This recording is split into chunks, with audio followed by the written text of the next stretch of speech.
Looking at the Sony Ericsson Xperia Ion.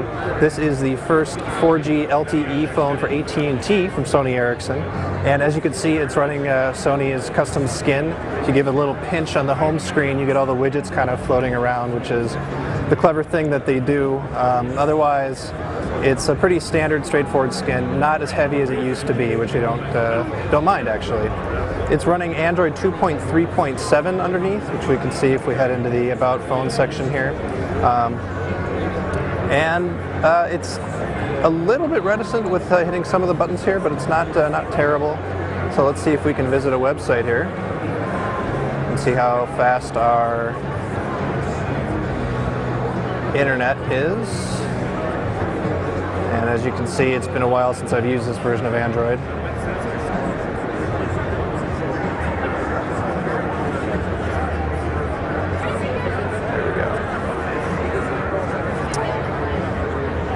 AT&T LTE seems to be holding up pretty darn well here at CES.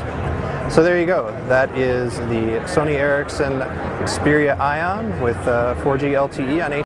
Hey guys, thought I'd just let you know we have a new Sony phone here, and as you do know, Sony is going away from Sony Ericsson name. They are removing Ericsson from their phone name. So this is the Sony Xperia Ion, and it's a phone with a dual-core processor, 1.5 gigahertz, running on the MSM 8660, and it has a 1280 by 720p display, a 4.6-inch one, and as you can see, it got pretty hard curves and everything, and I'm not sure if I like that. I'm not sure how it is to hold, but as you can see, also you have the Sony branding there at the bottom and the Carrier branding up there in the top. 4 capacitive touch buttons, as we have seen on many of these Android smartphones, running Android 2.3.7, but in Q2 it will get like an ice cream sandwich update.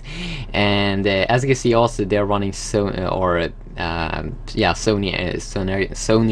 own kind of UI that they have on top of the stock Android experience.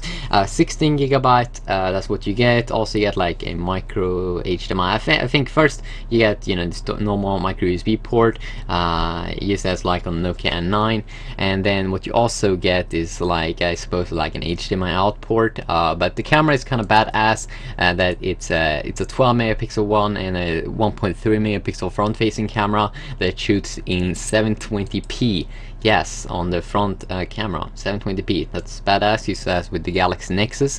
But if you take a look at some pictures, it looks pretty good. I have to say, it looks really good, and it's extremely thin as well. You can see you have like a dedicated camera button up and down, and then I suppose a lock button all on the right side of the phone.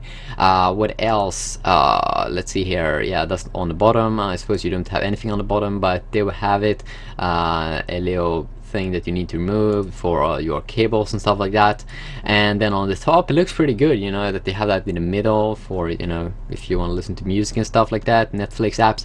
And I have to say, on the back, it looks extremely good with the design. They have the cool little Xperia thingy there and the logo, and also as you can see there, the camera badass, and the back of it looks extremely good with the flash thingy over there.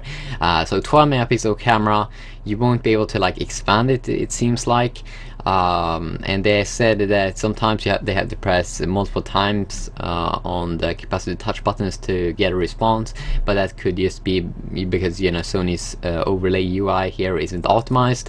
I'm not sure, but overall I think this is a pretty cool phone, and I can't wait to see more about. But seriously, ice cream sandwich, this phone needs it right now.